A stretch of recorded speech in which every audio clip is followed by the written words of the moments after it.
Hello,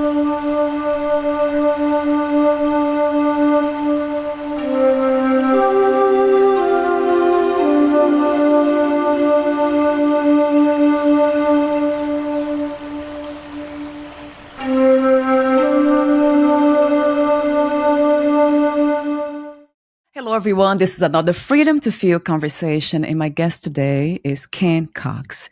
He is a dynamic and accomplished president of Hostirian and the host of the Clicks and Breaks podcast. He's also a successful entrepreneur and the author of Reclaim Sobriety, the 12 Rounds of Sobriety. This is, it's not saying much about you. You have done a lot more. You know a lot more than this. This is a brief bio about Ken. The full bio will be at the end on our podcast notes too. The question that I love initiating my conversations with is about identity. Who is Ken in his own words? How would you describe who you are? All right. Well, today, first and foremost, I'm a father and a husband. That's my main priority in life today. But at the end of the day, I'm just a guy that likes to try to figure things out. Yeah. I like solving problems, and I like to have big problems in front of me to solve. And, technology intrigues me in a way that has kept me excited for many, many years. And I have really found a spot for myself at my age, as coaching has been something that I have really found has helped me more than almost any other activity that I've done. So it's become a very large part of my life as well. Wow. Coaching, which translates into helping others, right, Ken? Basically, that's what it is, passing on wisdom, knowledge. Absolutely. And, it took me a long time to realize, what a coach's role is. And running a business as a coach is a little different. So understanding when I'm a trainer and understanding when I'm a coach is two different things, right? A trainer, I'm just kind of going through the motions with you. But when I'm coach, then we're really talking. You have to be 100% engaged with me as you have to accept me as your coach, yes. And I have to accept you as my coachee. And then when that happens, it becomes a really a beautiful thing, and you get to see things in a person that you get to help them overcome and help push them past what the limits that they thought that they had. And that's when you see somebody overcome a self-limiting belief, then it's really it's an exciting thing to see. Yes. What makes a coach a great coach? Like, what makes this relationship between the coach and the client successful? What have you found to be true?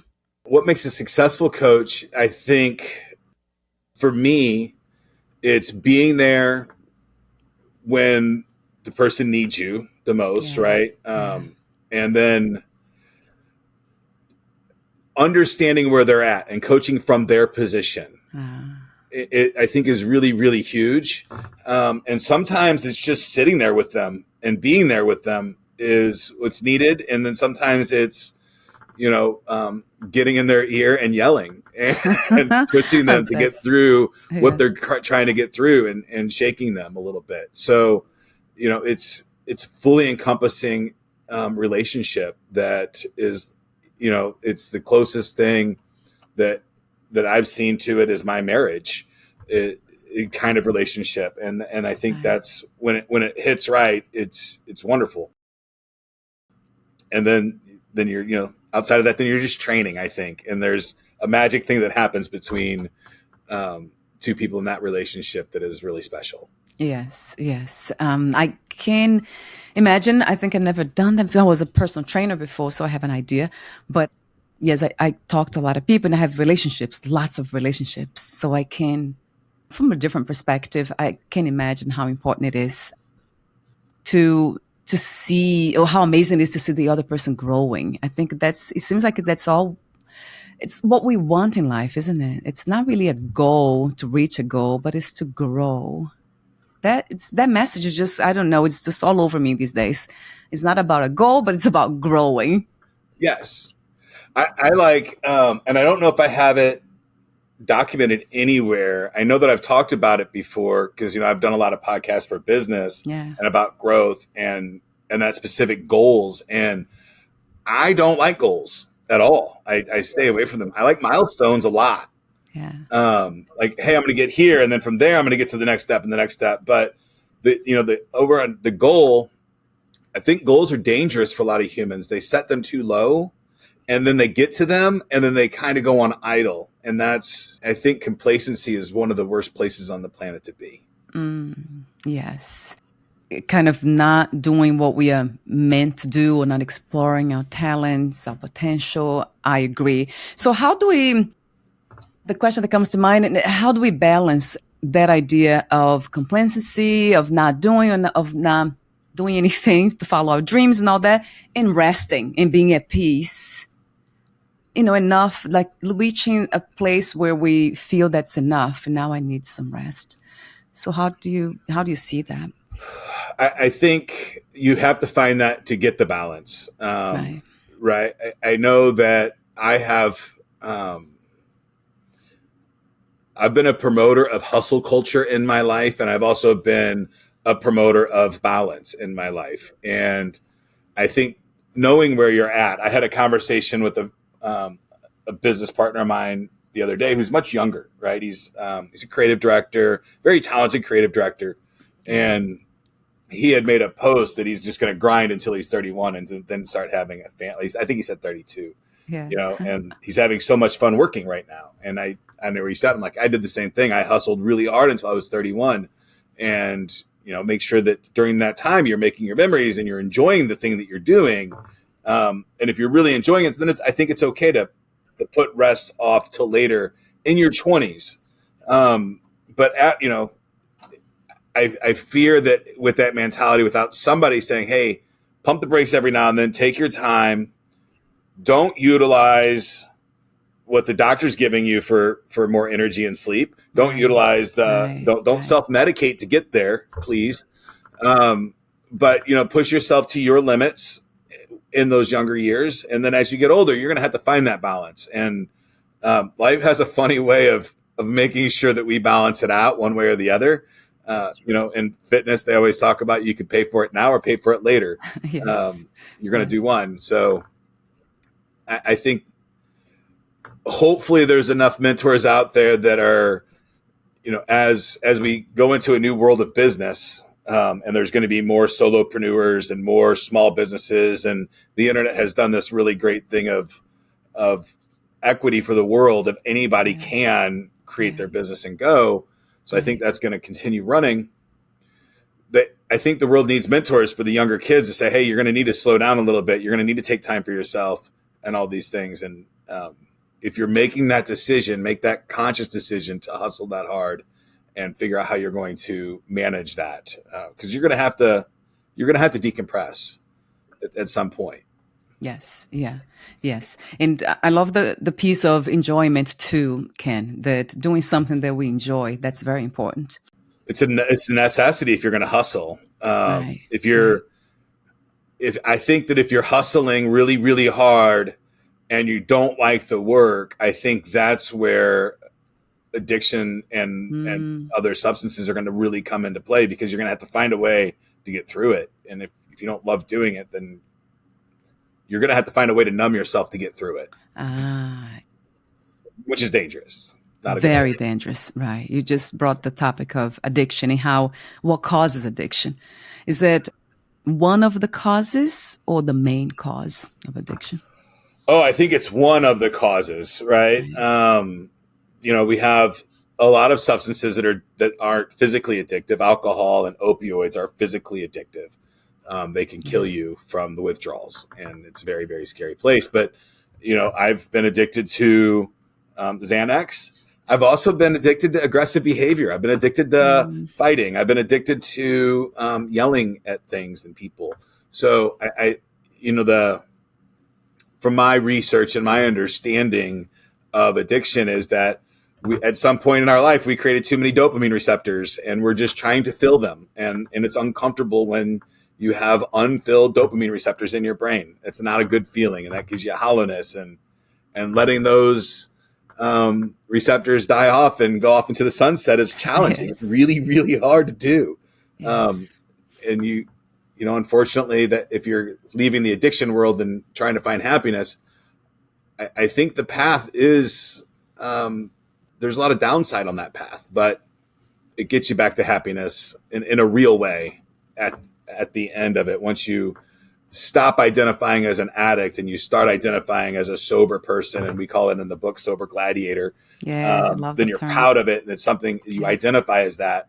When your identity conflicts with the actions that you're doing, it's a miserable existence. Right.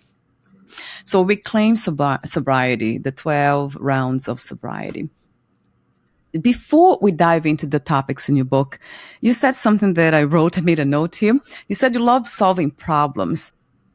What was the biggest problem that you have solved throughout your life, or up to this point? For me, it was getting rid of addiction in my life. That hands down, absolutely. Yeah. And took me a long time. Took me a very, very long time. And it wasn't so much like, I think anybody can quit drinking for some period of time. Like regardless, I mean, I identified as an alcoholic. It was part of who I was. I was proud of it. It was a badge of honor that I wore. I identified as that 100%. And I had been that my entire life. And I had to quit drinking, and I did. And that part wasn't too challenging with Xanax. And then I had to recover from Xanax addiction. But getting to a spot to where you were happy about it and proud about it. And, we live in a country for sure. And I think in a world to where saying, no, I don't drink is a shameful thing to a lot of people. And it's the most bizarre thing in the world to me is, and I'm a strong, boisterous man, right? Yeah. For me to have shame to tell somebody I don't do that, it's defeating. And once you overcome that, right, then you can live a life and say, oh, I don't even drink. It's okay. And, right. And something's in your brain, and it's scary. It's a scary thing to be that committed to a liquid. That's amazing. Yeah. So you mentioned something interesting. So in a way, it was like smoking. You probably remember the time when smoking was legal everywhere. So everybody, it's almost like, oh, if you don't smoke, then you're boring. So everybody was smoking only for that reason, to kind of fit in and to be part of the group or something. That's sad. So that goes back to something that you mentioned in the book. It's the first chapter, isn't it? It is round 1, embracing control. So, or how to stop being, I won't say the word, the addiction, BITCH, and become a sobriety gladiator. So you said the power of identity. That's one of the topics there. Talk to me about that. How the first steps. I know the book, it's very practical, and you have it's so easy to just see with clarity what the message that you're trying to come across. So that was beautifully done. Thank you. But I love the steps, though. They're all here. Identify your values, define what they mean to you, live them daily, reflect, and adjust. So I would love to hear from you about values. How did you define your values? So when I got to my diagnosis of liver disease, I found the sport of boxing was one of the things that I used to help me get through this. Right. And I think, there's a lot of tools that you're going to use in life. And when you're going from an addiction to sobriety, I think you need a bigger toolbox. Right. And that's really what I tried to create, was a fun way to share some tools. For me, creating my core values, and this book is, 12 core values that I created for my boxing team. And throughout that process, I ended up, to make a long story short, I bought the boxing gym that I was going to. It closed down during COVID, and I started a new boxing gym that was a little bit different. And through some mishaps and some wild stories, I end up teaching kids how to box, which was never my intention. Not in a million years would I have guessed this is what I was going to part of what I was going to do and part of what I was going to love, and really part of what would change me as a human, as a man forever. Yeah. As I noticed that these kids were going, like, they're begging me to teach them how to box, and then they want to compete. And I'm like, you shouldn't do this. This is like, no, they're like, this is not what you should be doing, but they wanted it so bad. And I remember being a kid, and I've written some articles about this, the mentors that I had in the small businesses where I was growing up. And I'm like, I can't let these kids down. Right. So I brought them in, and I started going to coaching classes, and I got my USA boxing certificate, and I got my cognitive flow and my neurolinguistic programming certificate and my breath coach certificate. And I started doing all these things. And one of the things that I did, and I think I named Billy in the book, was I went through Billy Jean's Academy for Marketing. Billy Jean's a big marketing guy. And I went to his academy. I flew out to San Diego, 16 hardcore weeks of craziness. Like, he made me dance and all kinds of stuff, just to get out of my own way. And he had these core values that he read off every single day. And I said, "Hey, Billy, can I steal those?" And he said, "Yes." And I modified them, and I brought those values, not those values, but then I modified them quite drastically. And I went through them, and I was like, what do these kids need on their values to overcome these things? And we created these 12 core values for the boxing team. And we read them every single class right before class starts. We don't just read them. Like, when I hire a new head coach, it even says in their job description, you will read the core values loud and proud. You will talk to the team about them, about these things. And as I'm watching this all happen, I'm still struggling myself. And I see these kids change drastically.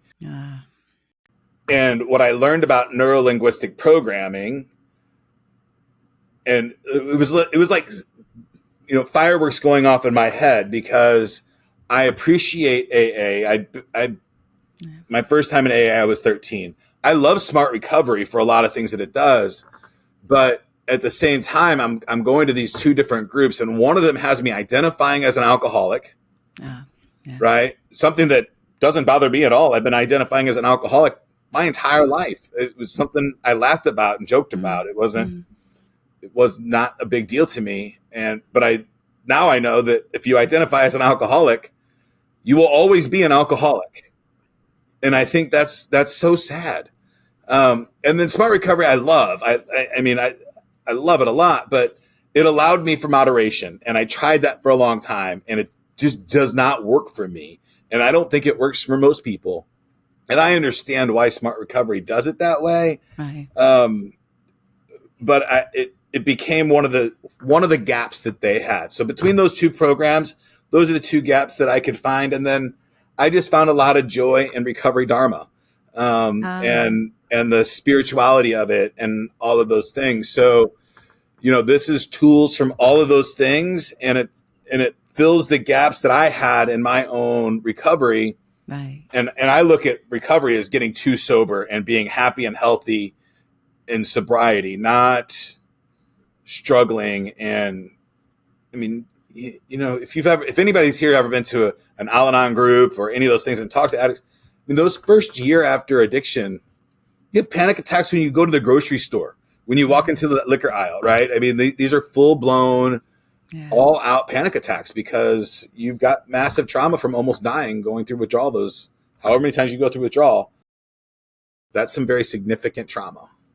Yes, right. So the idea is to, like you said, it's something that it becomes a practice for life in a way, right, Ken? Yeah, I mean, I named it 12 Rounds of Sobriety, not to Sobriety. And that was probably months of thinking about. And, this is a fight that I believe, and I don't know, I've not lived my entire life yet. Thank whoever's up there helping me do this. Right. But I just don't think you can, if you stop your mindfulness, I think you start slipping back into the routine. And when you're in the daily routine of just existing in life, those small triggers will trip you, right? But if you live it every day and you're loud and proud about it, those small triggers, you just blow right past them. They don't even matter anymore, right? Being at the happy hour and ordering a soda or a water or something doesn't even bother you anymore. But if you stop the practice, if you stop the meditation, you stop the self-talk, you stop those things, 6 months, a year later, you might be at a bar after a silly argument with an employee or a coworker, and what's one drink? And that's where you slip, and that's where the whole cascading problem starts over again. Wow. So what about neuroplasticity? Because, we hear a lot about that. The more we practice something, a habit or way of thinking, then the brain rewires itself. Correct. So when it comes to addiction, it's not accurate. It doesn't really work. I think it is accurate. But what you have to consider, and I did about 100 to 150 sessions of EMDR. Oh, yeah, I read that. Through my recovery. Yeah. As for lifelong addicts, I know, and then even for shorter term addicts, we were using to avoid dealing with emotions and a lot of other problems in life. Every time that you choose to avoid a situation and use is another time that you don't process your trauma. And therefore, if you don't process that trauma, there's hidden triggers inside that not processed trauma.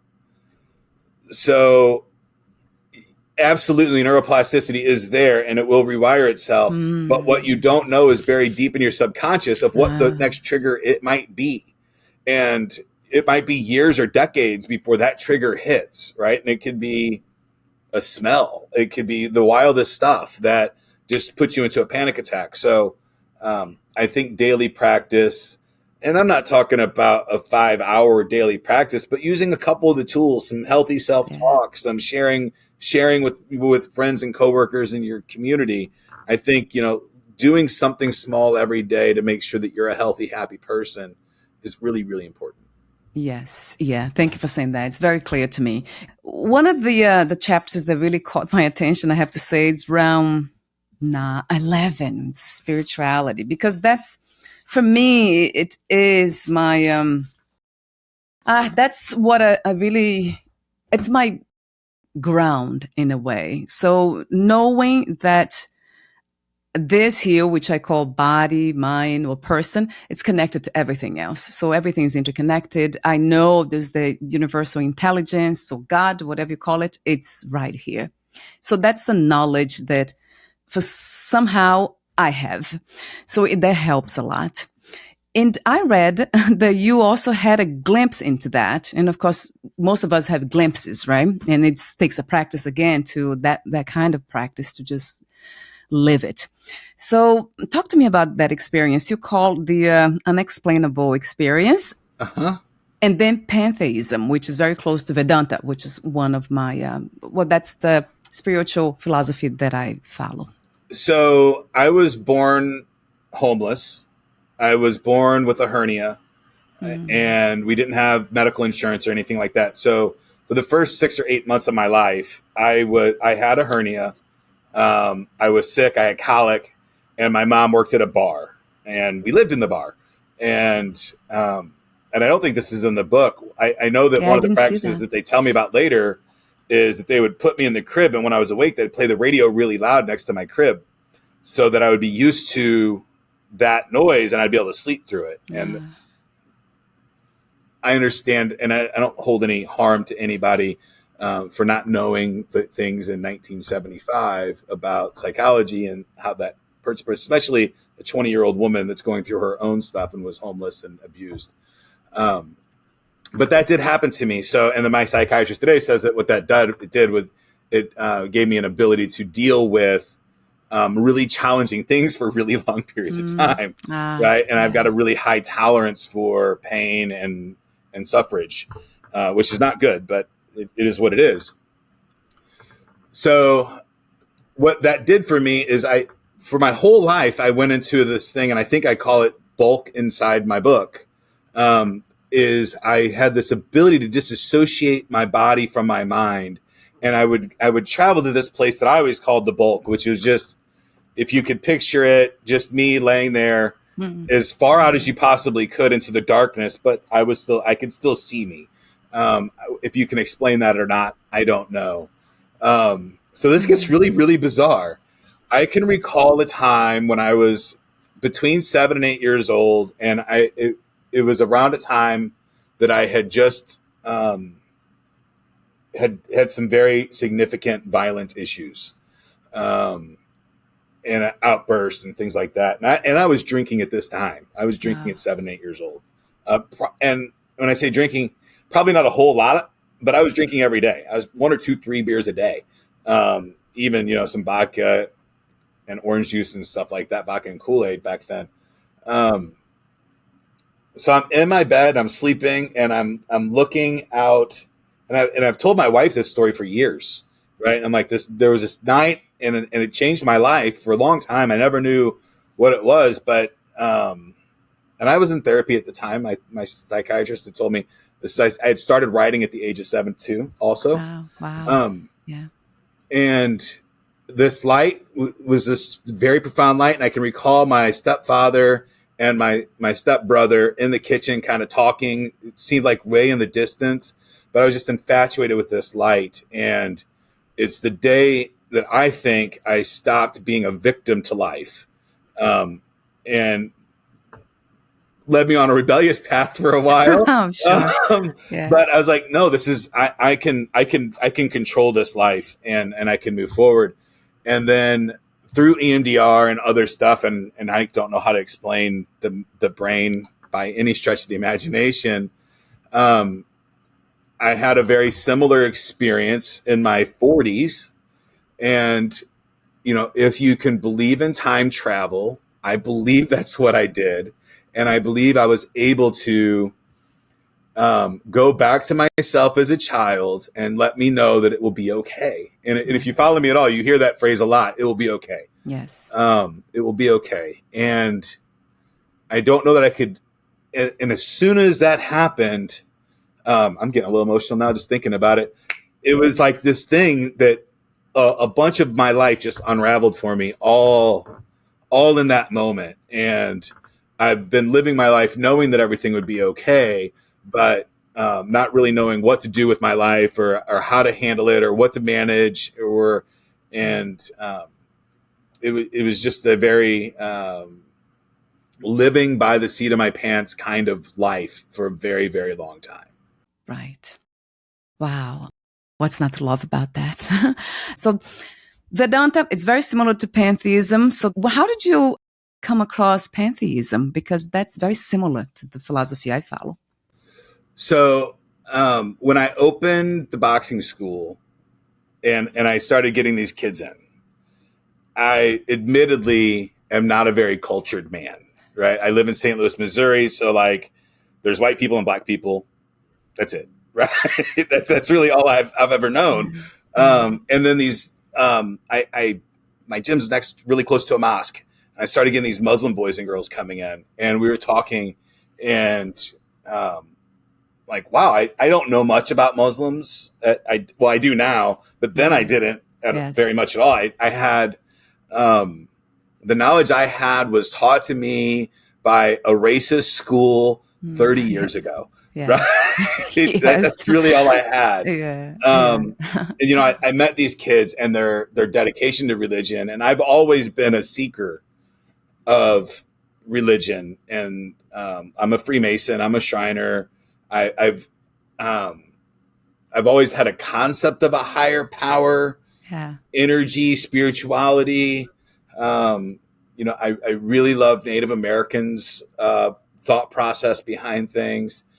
And then when I start really thinking, and I'm also a super big computer nerd, and I get into, quantum computing and what that looks like, and thinking about the Fibonacci sequence and pi and how it goes on forever, and, all of these things that have infinity built into them. And I realized that all things are always happening, and that I believe that the internal monologue that I have, the dialogue that I have in my own head, has existed for eternity and will always exist. And I'm just trapped in this body. I mean, if you read Socrates and Plato, you know, the all of those things.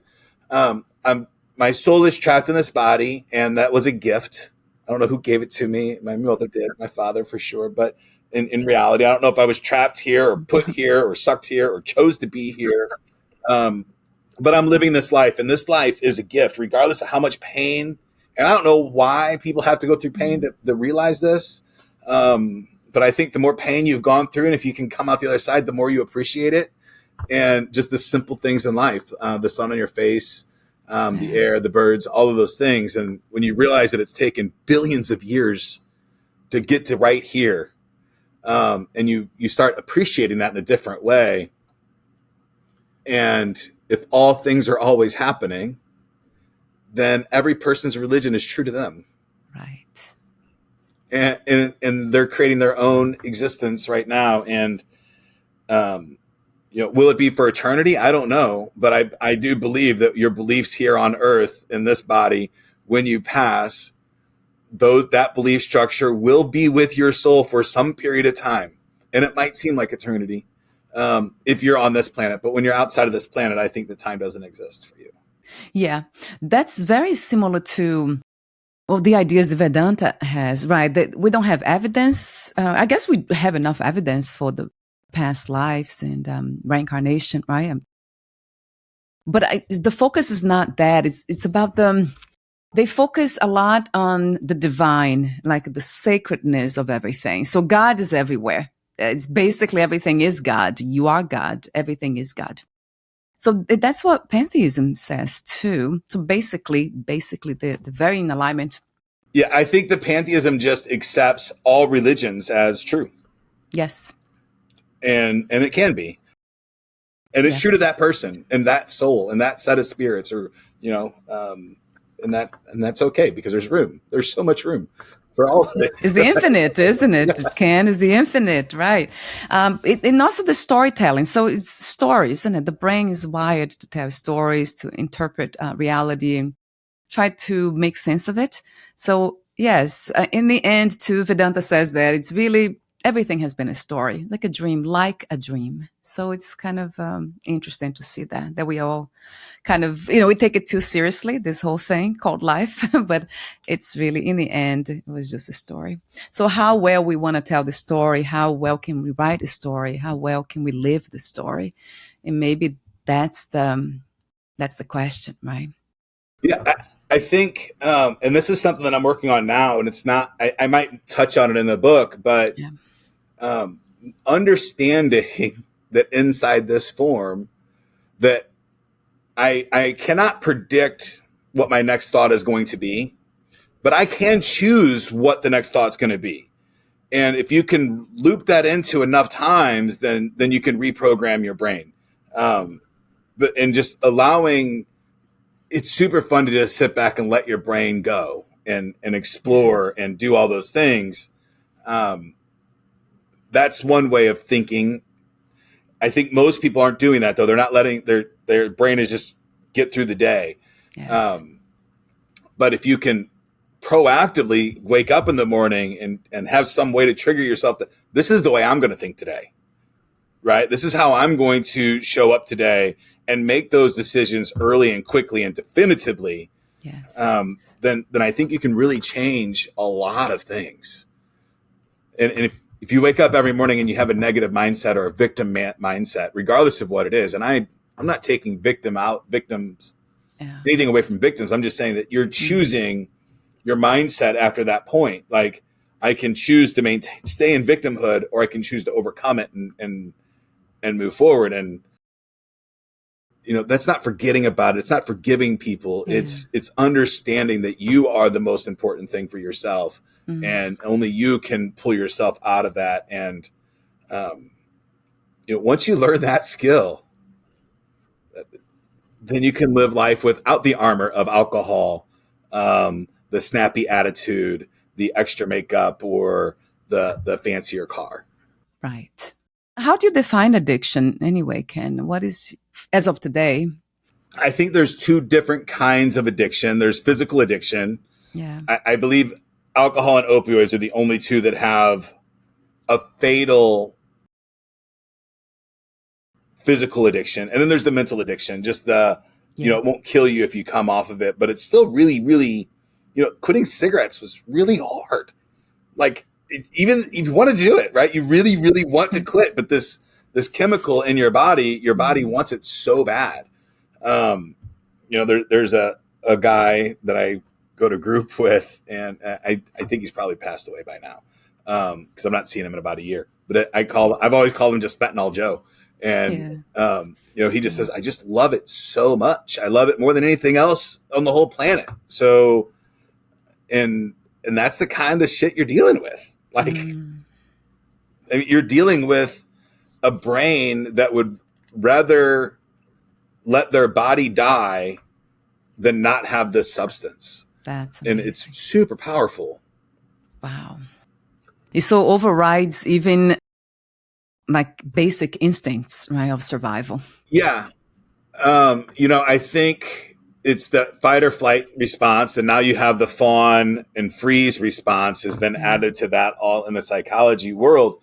And, something that I realized, and it took me a long time to realize this, I lived a life thinking I loved fighting. And I do have a wild appreciation for combat sports today. But in reality, I had to fight every day of my life. And I was drinking so that I could do that, so that I could maintain that world. I didn't like doing it. I don't like doing it. But I was in an environment where it happened every day of my life. So, and right. I wasn't necessarily drinking to escape. I was drinking to help me do the thing that I needed to do to survive. And, and I really did a really challenging job. There's two goals that I had when writing the book. Is one, to not demonize alcohol and demonize people that are drinking. I did not want to do that. And the other thing that I really wanted to make sure I didn't do is the what they call drunk dialogues, is to glorify. So I didn't want to demonize it, and I didn't want to glorify the drunk stories, which are fun and hilarious. I can imagine. And that was really challenging. So, I think it's a toolbox for anybody recovering from anything. And that could be addiction or trauma or, all kinds of things. And, really it's a book about overcoming your challenges and giving you a toolbox to have, or not giving you a tool. It's giving you more tools to put into your toolbox. Right. And then you can have them and change them and modify them and do whatever it takes for you to. And that's what I also really try to give permission to people to try things on their own. Right. If you've got an idea to try something, try it. If it doesn't work, like, you're not going to be worse off. if you get one more day of not drinking, or not doing the negative behavior that you were doing that was destroying your body, that's a benefit. Yeah. Yes. I love the piece of self-love too. You have there. That's so important. Right.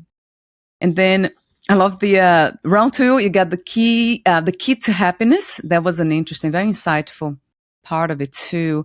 So you talk about that we drink to be happy, and then we get sober to be happy, and then now we're trying to do self-improvement to be happy. But then Bashar, I think his name is, he said, follow your passion to the greatest of your capabilities as frequently as aggressively as you can, with no expectation of the result. So that to me sounds like surrendering, though. It's like you would do, because it's easy to follow the passion, right? Because it's in your heart. It's what you want to do anyway. So it should be super easy. It has been for me. And then just let go of the results of whatever happens. So it sounds very easy and natural and to flow like this, but it's not because of our programming. So the brain gets in the way. Well, and I don't even think it's societal programming, right? And the way the brain works. And when you're a kid and you're just playing and everything's good, and and then an older kid laughs at you and makes fun of you for playing the way that you're playing, you don't play that way anymore. That was a negative thing, and then you carry that for a long time. Then you stop doing that. You stop being the authentic, original you, who you were, And that's so sad. And, and this is life, and we need to play with it and have fun with it. And we were, if we were put here for a reason, or even if we weren't put here for a reason, doesn't matter. If you weren't put here for a reason, then there's no rules at all. Right. Do whatever you want to do and have some fun. Why are you going to be living a miserable existence? Right. But if we're put here for a reason, I think that reason is to enjoy it as much as possible. I can't believe that either circumstance or creator put us here to be miserable, right? Or choice, and there's a lot of people that believe that we're choosing to be here in this existence from our spirit. Yeah. So according to Vedanta, they say that the problem is something called karma, but it's not because of it's a punishment, but all the things that we have done in past lives, like you said, the belief systems, whatever, it stays with you, and we lose the body, but then it stays somewhere, and then there is enough evidence. I know Vedanta doesn't focus on that, but there's enough evidence that content of mind comes back in a new body. So maybe, who knows? Maybe that's what it is, Ken. And then we just keep recreating the same suffering, because life is in itself, being in the body, it's almost like we are prone to suffering. And there's so many kinds of different ways of suffering, and we are exposed to all of them. So depending on the level of karma, they say, the level of whatever you have learned in your past lives have done, then we are just kind of reaping the good and the bad. And I'll tell you, and this is my own personal experience with it all. Yeah. A consciousness living in what I call the bulk is a boring existence for millions of years. Yeah. There's no pain, there's no time, right? So the concept of choosing to come back and experience life and pain and suffering, I think is another beautiful way. If you want to consider a consciousness that had no feeling for millennia, it's not a far grasp to think, yeah, I'll go back and try that again, right? And I believe that might be the real truth of consciousness as a whole. Of when we die, it doesn't go away, it doesn't disappear. No. Our thoughts are our thoughts forever. Right? Wow. Yeah. I remember when I was a kid studying Descartes, and I think therefore I am, and then also studying radio waves, how they never die, and a signal and a thought wave as a human is just is literally a wave, just like a radio wave. Right. And there's radio waves from the 70s or whatever that are hitting Pluto right now. So our thoughts are being transmitted all over the universe, and they'll always be here. They'll always be part of the universe. It's just a really bizarre way to think about it. When you start thinking about also, are we receivers of information? Innate knowledge is a really strange thing. Like, how do you know how to do a lot of things? Right. It's bizarre. How does a brand new baby alligator know what it likes to eat? It just knows. So it's got a lot of innate knowledge with life. Yeah. I think the only thing for me is like not knowing that this is not fully real, 100% real. So the idea that, we keep coming back here, even to choose to have other lives and whatever it is, it's just not, it won't last. So it's almost like a dream is real as long as it lasts, right? If we just stay stuck in that dream at night that we have, we'll believe that that's true. This is my new reality now. And we will never question that. And that there's another one that we just came from. I think if you can be happy without having these thoughts, I don't think humans were meant to think outside of our earth and our being. But if and we have this beautiful life, and this existence that we have right now. Yeah. If I have one regret in my life, was thinking that it was a punishment for some period of time, and not realizing the gift that we are given with life. It is just, not everybody gets it. Yes, you're right. You're absolutely right. And a lot of us get it taken away way too early. Um, so there's no need to be unhappy. I love that. I love that. Well, that speaks to consciousness itself because it's about the infinite, feeling complete already. You're already there, always, always here. So you never go anywhere. You're always here. But on this planet, we have a fear of pain. We have a fear of like there's real suffering in the human body. Yes, Like that, yes. it's real. It hurts. It's not comfortable. We don't want to do it. So Oh, yeah. yeah. So we're trying to avoid that pain in our own bodies, and that's sad. What do you love most about the experience called life? What is the most amazing thing about this experience? As I'm aging, I'm really enjoying the vividness of some of my memories, Yeah. and the for all the triggers that I have that are negative in my life, I also have an equal amount of triggers that just make me smile, right? And we live in and I'm profoundly happy for technology. I am going through school. I was a special school district student. I don't know how to spell very well, which is bizarre because I'm a writer. Is one of the things that I really enjoy doing. But technology lets me do that, right? It helps me Right. with my spelling. It helps me with that stuff. So, and being able to tell these stories. So, I think that what I like about life so much is that I don't think it matters what it is that you want to accomplish, that the tools exist for you to accomplish it. And it's your mystery to figure out how, right? And it's your how to get there. And we lean on other people and learn from other people and grow and that stuff. And I just think that it's really cool that our story isn't written for us and we get to literally have an idea and try to do that thing. And failure is okay. But wanting to do something and not doing it because you're afraid, I think That's a big one. Yeah. is the biggest negative karma you can give to yourself Right. Wow. of wanting something and not trying it. Yeah. It gets in the way. Yes. Fear. That's a big one. I remember interviewing somebody here who said, if we can live without fear, in the end of the conversation, I asked him, like, what's the one message that you would want everybody to listen to closely? And he said that if we can live without fear, then life is worth living. He said that way. So that was interesting because almost like it's not worth living if you're in fear all the time. I could argue that pretty. I think people are addicted to fear, right? It fills your Yeah. dopamine receptors, that heartbeat, like all of those things. Doing something wrong can be an addictive behavior, just so that you can get that rush, right? I'm sure we all know somebody that was at least a kleptomaniac when they were a kid, right? And you ask them why, like, I didn't need this stuff. It was just exciting to do it. So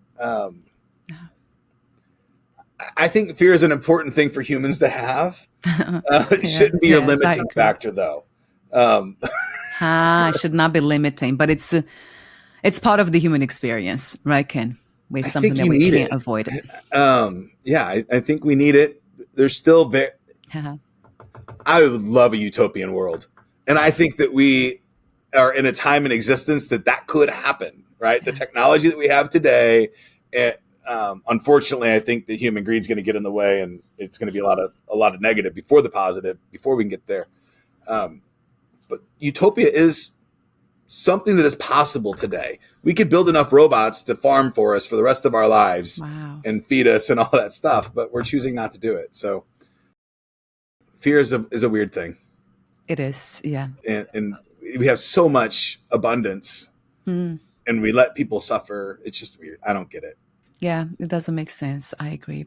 And that's another thing about this reality that really caught my attention immediately when I start, going deeper to understand, like, what is this all about? All these questions, deep questions. It didn't make sense to me. Like some of that did, but most of the way we live, most of the activities around here, the earth and this planet, it doesn't make sense, most of this. So that's how I know also it's not 100% real. It's very sad that a man or woman that has gone through significant trauma in their life and has grown to be a leader of a country, right? Has a significant advantage not to overcome that fear, right? It's their armor, and it's preventing their family and their loved ones and their country to be safe. And they do that through violence. Because violence is, on this planet, violence is rewarded. Yeah, that's sad. I usually don't talk about politics. That's almost, I want to, but not a good idea. Yeah, I think high level, right? Violence is a deterrent, and it's rewarded, and it's how they get land. It's how things move. We'd like to think that the most love would conquer, but history has shown us that the most prepared to inflict violence will be the victor in this world. That's why it doesn't make sense. But because it seems like we have been creating this reality because of our minds, right? So we are collectively creating the reality. So but the more fear. We can find joy in that. Like we know right now that there are children being exploited all over our planet. And it's horrible. But we also know that there's a chance that they can get out of it. And we know that there's pain and suffering, but we can still find joy somehow. So I don't know if it's the duality of life or not. I'm not sure. I'm not a shaman, but you sound like one. Yes. Yeah, that makes sense. Like in this moment, you're right. We have some horrible things happening and then some wonderful things happening. A baby's dying, there's one being born. So happiness or sadness, I don't know. We can't really choose. Yeah, I mean, when you make the decision that I'm going to do the things that I love to do at the best of my capability, and I love doing them, so I don't care about the outcome. I remember when I was a kid, I would go down to the creek and I'd spend hours down there, and I would just fix it up. Right, it would be destroyed the next couple of days by the older kids or a flood, but I would just spend time down there and make it nice and make platforms and build rope swings and clubhouses and all these things. And I don't know why I did those, but doing them made me happy. And then getting lost never upset me. It was like, oh, I get to build again. Yes. When you think about that childhood nature of just being excited to be able to create something, losing that is the biggest sin I think we can do to ourselves. Right. And you talk about imagination, right? Not just creativity, but being able to imagine and using that. Yes. So you give so many tools that it is possible. We can go through a lot of challenges in life and we can be even in it right now, but there is a way out too. So life creates a challenge and the solution, the problem and the solution. We have everything's here. They are not hidden, right? So, and you're just exposing them. It's just beautiful, really beautiful work. I really love, and I love your sense of humor too, the way you write. I said that it's just so tangible. It's like very, I don't want to use the word real because real to me, it's something else, would be the infinite. But it's love. That's what it is, isn't it? You're just sharing the love that you have found for yourself so others can be touched by it. So thank you so much. Yeah, thank you. Oh, you touched me. So thank you so much. Yeah, the book is not even out there yet as we are talking here. And you already touched me in a profound way. Thank you so much. Yeah, so thank you. Thank you. Yeah, you got me emotional now. It's just, I have devotion for these things because you see, if there's a purpose to this life, I think it's to help one another, isn't it? To show the way, to show the light.